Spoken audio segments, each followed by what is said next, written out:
Hello friends. நம்ம இன்னைக்கு என்ன பார்க்க போறோம் அப்படின்னா வந்து க்ரூட் ஆயில் பத்தி பார்க்க போறோம். க்ரூட் ஆயில் வந்து ஜனவரிக்கு அப்புறம் என்ன ஆகப் போகுது, அடுத்த மாசம் என்ன ஆகப் போகுது அப்படின்றத பார்க்க போறோம்.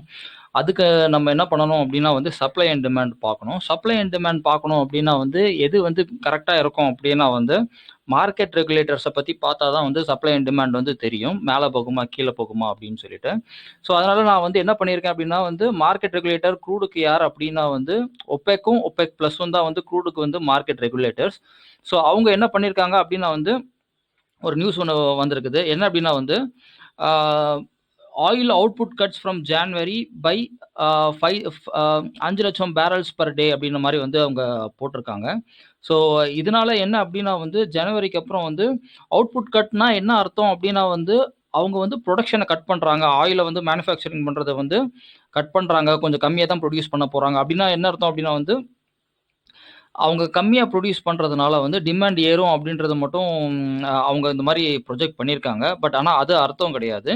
என்ன அப்படின்னா வந்து கீழே பார்த்தீங்கன்னா OPEC plus would move to cutting production by 7.2 million BPD or 7% of global demand from January அப்படின்ற மாதிரி அவங்க காட்டியிருக்காங்க. ஸோ என்ன அப்படின்னா குளோபல் டிமாண்ட் க்ரூட் ஆயில் டோட்டலாக வந்து எவ்வளோ மேனுஃபேக்சரிங் பண்ணுறாங்களோ அதில் 7% குளோபல் டிமாண்ட் அதிலிருந்து வந்து கட் பண்ணுறாங்க. அப்படின்னா வந்து ஏதாவது ஒரு டிமாண்ட் ஒன்று வந்தது அப்படின்னா அவங்ககிட்ட ஏற்கனவே நிறைய ஸ்டாக் இருக்கும். உங்களுக்கு நல்லாவே தெரியும் க்ரூட் ஆயில் வந்து 20 இயர்ஸ் 30 இயர்ஸ் வரைக்கும் வந்து நம்ம என்ன பண்ணலாம் அப்படின்னா வந்து பூமிக்கு அடியில் தோண்டி வைக்கலாம். ஸோ அதனால் தோண்டி அதில் வந்து பதப்படுத்தலாம். அதனால் க்ரூட் ஆயில் ஒன்றும் ஆகாது. ஸோ அதனால என்ன அப்படின்னா வந்து ஸோ அந்த வேர் ஹவுஸ்ல இருந்து அவங்க வந்து என்ன பண்ணுவாங்கன்னா எடுத்து திடீர்னு ஏதாவது ஒரு குளோபல் டிமாண்ட் ரைஸ் ஆச்சுன்னா அதுலேருந்து சப்ளை பண்ணுவாங்க. ஸோ எனக்கு இதில் என்ன தோணுது அப்படின்னா வந்து அவங்க வந்து ப்ரொடக்ஷனை கட் பண்ணுறாங்க அப்படின்னா அவங்க கிட்ட வந்து எக்ஸஸ் சப்ளை நிறையா இருக்கு போல இருக்கு அப்படின்ற மாதிரி தான் நான் எதிர்பார்க்குறேன் பர்சனலாக இந்த நியூஸ் மூலயமா.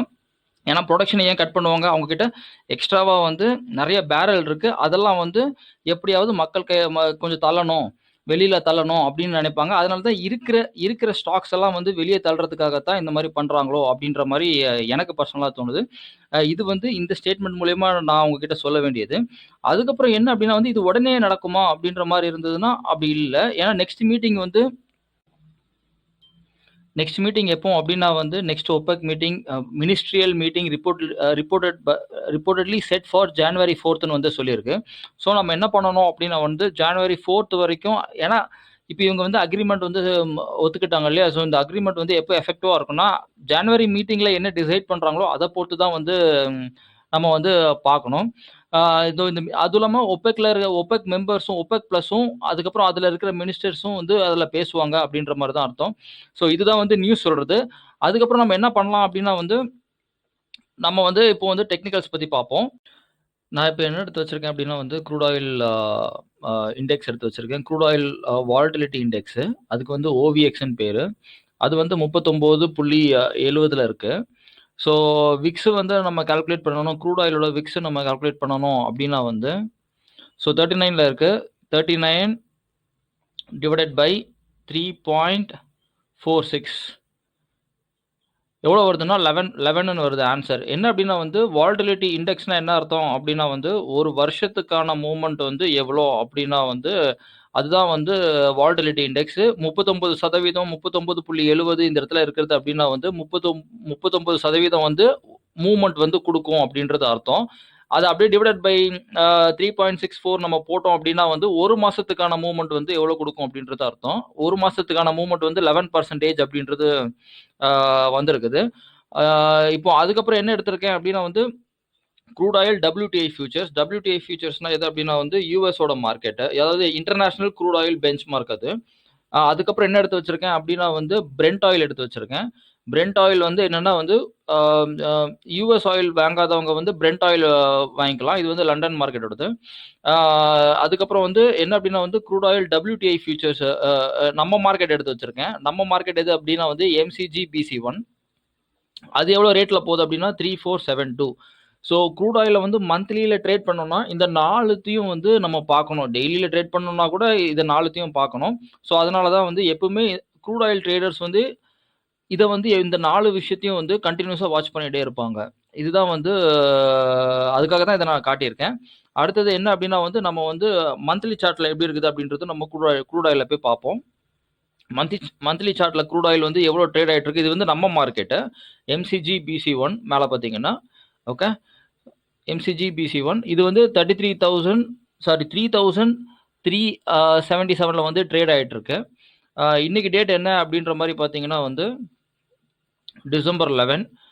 இன்னும் எத்தனை நாளில் வந்து கான்ட்ராக்ட் க்ளோஸ் ஆகும் அப்படின்னா வந்து குறைஞ்சபட்சம் அப்படின்னா வந்து December 16 to 18 அந்த மாதிரி வந்து க்ளோஸ் ஆகும். எனக்கு ஷுவராக தெரியாது. பட் என்ன அப்படின்னா வந்து செகண்ட் வீக்கு இல்லை 15 to 20 16 to 20க்குள்ளே தான் வந்து க்ரூட் ஆயில் வந்து மோஸ்ட்டாக எக்ஸ்பைரி ஆகுறது. என்ன அப்படின்னா வந்து இப்போ நம்ம வந்து சப்போர்ட் அண்ட் ரெசிஸ்டன்ஸ் வரைவோம். க்ரூட் ஆயிலுக்கு மந்த்லி சப்போர்ட் அண்ட் ரெசிஸ்டன்ஸ் வரைவோம். அதுக்கு முன்னாடி ப்ரைஸ் ஆக்ஷன் எப்படி இருக்குதுன்னு பார்ப்போம். வழக்கமாக செக் பண்ணுற மாதிரி ப்ரைஸ் ஆக்ஷன் என்ன சொல்லுது அப்படின்னா வந்து ஓகே, இந்த மாதத்தோட போன மாதம் வந்து ஒரு பெரிய கேண்டில் வந்திருக்கு. அதுக்கு முன்னாடி ஒரு சின்ன கேண்டில் வந்திருக்கு. ஸோ பெரிய கேண்டில், அதுக்கப்புறம் இந்த மாதம் வந்து இப்போ 11 தான் டேட்டு. இன்னும் கொஞ்ச நாள் வரைக்கும் இருக்குது. இன்னும் ஒரு 20 days அந்த மாதிரி ட்ரேடிங் டேஸ் இருக்குது. ஸோ அதனால் வந்து மார்க்கெட் என்ன ஆகும் அப்படின்னா வந்து ப்ரைஸ் ஆக்ஷன் என்ன சொல்லுதுன்னா வந்து போன மாதம் நல்ல கேண்டில், புல்லிஷ் கேண்டில் வந்து ரொம்ப பெரிய கேண்டில் வந்திருக்கு. இந்த மாதம் ரொம்ப சின்னதாக தான் சோஃபார் வந்திருக்கு. வேணும்னா நம்ம வீக்லியில் போய் செக் பண்ணுவோம். வீக்லியில் என்ன சொல்லியிருக்கு அப்படின்னா வந்து ஓகே, ப்ரீவியஸாக இந்த இடத்துல இருந்து வந்து பார்க்கும்போது எப்படின்னா இங்கெல்லாம் பெரிய பெரிய கேண்டிலாக வந்திருக்கு. இந்த இடத்துல வந்து சின்ன சின்ன கேண்டிலாக தான் வந்திருக்கு. ஸோ ஆனால் வந்து இந்த பர்டிகுலர் கேண்டில், இந்த பர்டிகுலர் கேண்டிலுக்கு அப்புறம் வந்து மார்க்கெட் வந்து கொஞ்சம் கொஞ்சமாக இன்க்ரீஸ் ஆகிட்டு தான் போயிட்டுருக்கு. ஸோ புல்லிஷ் சென்டிமெண்ட் வந்து ரொம்ப ஸ்ட்ராங்காக இருக்குது. ரீசெண்டாக என்ன நடக்குது அப்படின்னா வந்து ட்ரெண்டு வந்து கொஞ்சம் சைட்வேஸ் மார்க்கெட்டில் போகிற மாதிரி இருக்குது. ப்ரைஸ் ஆக்ஷன் அப்படி தான் சொல்லுது. வேணும்னா டெய்லியிலவே போய் பார்க்கலாம்.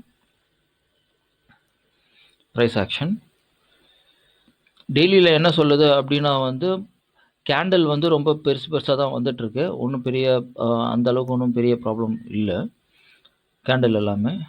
ஓகே, ஸோ மார்க்கெட் அப்போது என்ன அப்படின்னா வந்து ஒரு ரெசிஸ்டன்ஸை நோக்கி தான் வந்து போயிட்டுருக்கு. ஸோ நம்ம மந்த்லி ரெசிஸ்டன்ஸ் எங்கே இருக்குதுன்னு பார்க்கலாம். சப்போர்ட் அண்ட் ரெசிஸ்டன்ஸ் எப்படி வரையணும் அப்படின்னா வந்து நிறைய மெத்தட் இருக்குது. சப்போர்ட் அண்ட் ரெசிஸ்டன்ஸே வந்து ஒரு 7 வகையான சப்போர்ட் அண்ட் ரெசிஸ்டன்ஸ் வந்து நிறைய பேர் வரைவாங்க. நான் இப்போ என்ன பண்ண போகிறேன் அப்படின்னா வந்து பிவோட்டல் சப்போர்ட் அண்ட் ரெசிஸ்டன்ஸ் மூலயமா வந்து நம்ம மார்க்கெட்டை வந்து எப்படி கணிக்க போகிறோம் அப்படின்றத நம்ம வந்து பார்க்க போகிறோம். பிவோட்டல் சப்போர்ட் வந்து வரையணும் அப்படின்ற மாதிரினா நான் ஹரிசாண்டல் லைன் எடுத்துக்கிறேன். ஓகே, இந்த பர்டிகுலர் கேண்டில் வந்து ஒரு பிவோட்டல் சப்போர்ட்டு.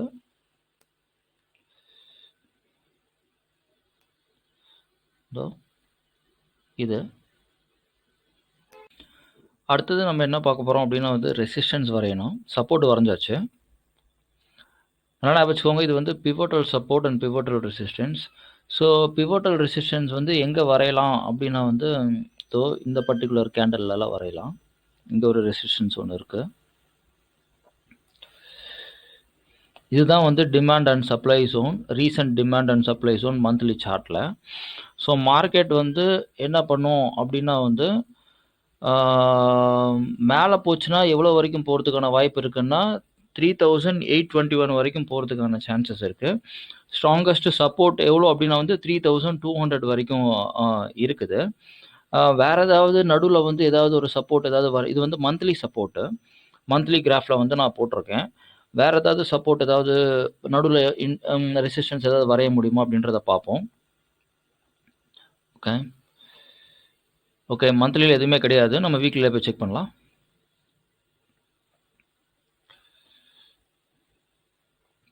இங்கே பாருங்கள், மந்த்லியில் போட்ட அந்த லைன் வந்து கரெக்டாக வந்து போய் உட்காந்துருக்கு பாருங்கள். ஸோ இது ஒன்று, இந்த இடத்துல வந்து டார்கெட் காட்டியிருக்கு 3821 எஸ் காட்டியிருக்கு.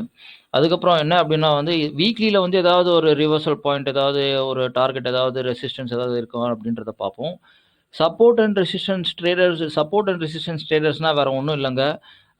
என்ன அப்படின்னா வந்து சப்போர்ட்டில் வந்ததுக்கப்புறமா அவங்க வந்து பை அடிக்கிறதுக்கான ஆப்பர்ச்சுனிட்டி பார்ப்பாங்க, இல்லைனா ப்ராஃபிட் புக்கிங்கான ஆப்பர்ச்சுனிட்டி பார்ப்பாங்க. இதுதான் வந்து சப்போர்ட் அண்ட் ரெசிஸ்டன்ஸ் ட்ரேடர்ஸ், வேறு எதுவுமே இல்லை. நான் அதுக்கப்புறம் தனியாக என்னால் எடுக்க முடிஞ்சது அப்படின்ற மாதிரினா நான் தனியாக எடுத்து சப்போர்ட் அண்ட் ரெசிஸ்டன்ஸ் வந்து நான் அப்புறமா உங்களுக்கு வந்து காட்டுறேன். இப்போதைக்கு வந்து க்ரூட் ஆயிலில் சப்போர்ட் அண்ட் ரெசிஸ்டன்ஸ் எப்படி வரையலாம் அப்படின்றத பார்ப்போம். இதில் ஏதாவது ஒரு பிவோட் ஏதாவது ஒன்று கிடைக்கும் அப்படின்ற மாதிரினா ரெசிஸ்டன்ஸ் வந்து பிவோட் எஸ் இது ஒரு பிவோட்டு. இந்த பர்டிகுலர் கேண்டில் எஸ் இந்த பர்டிகுலர் கேண்டில் வந்து ஒரு பிவோட்டு.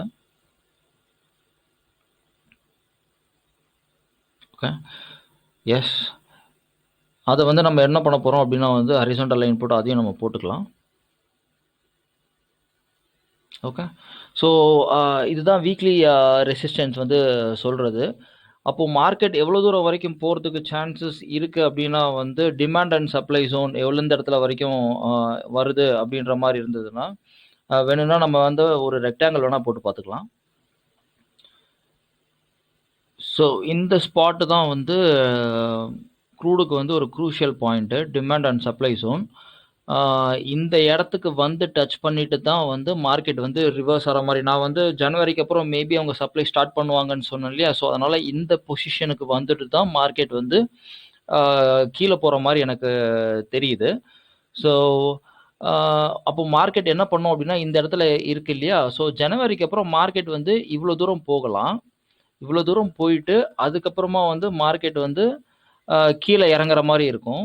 இவ்வளோ தூரம் இது அதுக்கப்புறம் கீழே இறங்குற மாதிரி இருக்கும். ஏன்னா என்னோட பர்சனல் வியூ என்னன்னா வந்து மார்க்கெட் அந்த நியூஸ்னால வந்து ஜனவரிக்கு அப்புறம் கீழே இறங்குற மாதிரி தான் இருக்கு. அதுதான். ஸோ அப்படி இல்லை அப்படின்னா வந்து அந்த டாப் ரெசிஸ்டன்ஸை அடிச்சுட்டு அந்த மாதிரி போகலாம். அப்படி இல்லைன்னா இந்த இடத்துல இருந்து இந்த பொசிஷனுக்கு வந்து அதுக்கப்புறமா மார்க்கெட் வந்து என்ன பண்ணும் அப்படின்னா வந்து கீழே கீழே அங்கேருந்து அப்படியே மார்க்கெட் வந்து கீழே போகிற மாதிரி தான் எனக்கு வந்து இந்த இதுதான் ப்ரீவியஸ் ரெசிஸ்டன்ஸ் வீக்லியில். ஸோ இதை சப்போர்ட்டு இந்த இடத்துக்கு வரைக்கும் வர்றதுக்கான வாய்ப்புகள் இருக்குது. ஸோ இது உடனே நடக்குமானா உடனே நடக்காது. So till January first week வரைக்கும் மார்க்கெட் எவ்வளோ அப்படின்னா வந்து பை ட்ரெண்டு தான். பைக்கான டார்கெட் எவ்வளோ அப்படின்னா வந்து 3629. இதுதான் இவ்வளோதான் மேக்ஸிமம் ஒரு புஷ் இருக்கும். அதுக்கு மேலே ஒருவேளை ஸ்டாப் லாஸ் அடிக்கணும்னு போனாங்க அப்படின்ன மாதிரினா மார்க்கெட் எவ்வளோ தூரம் வரைக்கும் போகும்னா 3827. அது எப்போ வந்து இந்த பொசிஷனை வந்து இந்த சப்ளை ஜோனை எப்போ டச் பண்ணுதோ இந்த ரெக்டாங்கிளில் அதுக்கப்புறம் தான் மார்க்கெட் வந்து ரிவர்சல் கண்டிஷன் வந்து வரும். அதுதான் அந்த நியூஸும் சொல்லுது, டெக்னிக்கலும் அதுதான் சொல்லுது. நியூஸ் வந்து ஜனவரி வரைக்கும் வெயிட் பண்ணணும், ஷார்ட் பண்ணணும் அப்படின்ற மாதிரி சொல்லுது. டெக்னிக்கலும் அதுதான் சொல்லுது. இதுதான் வந்து க்ரூட் ஆயிலோட என்னோட பர்சனல் வியூ. அதுக்கப்புறம் என்ன அப்படின்னா வந்து ஒரு டிப்ஸ் நம்ம இந்த இதில் வந்து நம்ம இண்டிகேட்டர்ஸ் எதுவுமே நம்ம போடலை. பியூராக வந்து ப்ரைஸ் ஆக்ஷனும் ரெசிஸ்டன்ஸ் அண்ட் ரெசிஸ்டன்ஸ் அண்ட் சப்போர்ட்டை வச்சு நம்ம வந்து ட்ரேடை வந்து கணிச்சிருக்கோம். அதுக்கப்புறம் டிப்ஸு அப்படின்ற மாதிரி இந்த பர்டிகுலர் வீடியோவில் டிப்ஸ் என்ன அப்படின்னா வந்து ஒரு ட்ரேடர் ஆகணும் அப்படின்னா வந்து முதல்ல வந்து என்ன அப்படின்னா வந்து ஒரு மார்க்கெட் ரெகுலேட்டர் யார், அவங்க என்ன வந்து டிமாண்ட் அண்ட் சப்ளை கொடுக்குறாங்கன்னு பார்க்கணும் நியூஸில். அதுக்கப்புறமா வந்து ப்ரைஸ் ஆக்ஷன் பார்க்கணும் டெக்னிக்கல்ஸில்.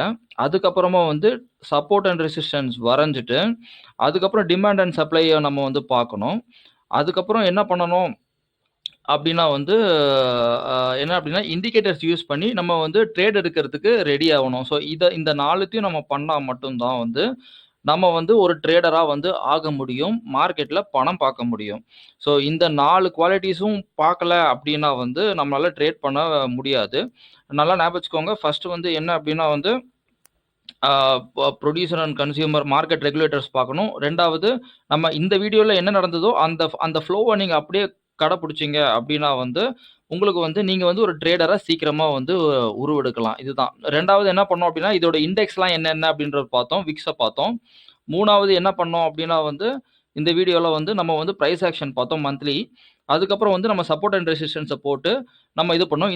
இதில் வந்து நம்ம மிஸ் பண்ணது என்னன்னா இண்டிகேட்டர்ஸ் ஒன்றும் போடல, இண்டிகேட்டர்ஸும் ஒன்று நம்ம போடணும். ஸோ ஒரு ட்ரேடர் ஆகணும் அப்படின்னா 5 விஷயத்தில் நீங்கள் தரவாக இருந்தால் மட்டும்தான் நீங்கள் ஒரு ட்ரேடராக ஆக முடியும், இல்லைனா ஒரு ட்ரேடராக ஆக முடியாது. ஸோ இதுதான் இன்னைக்கான டிப்பு. ஸோ தேங்க்யூ ஃபார் வாட்சிங் அண்ட் இந்த வீடியோ பிடிச்சிருந்ததுன்னா ப்ளீஸ் சப்ஸ்கிரைப்.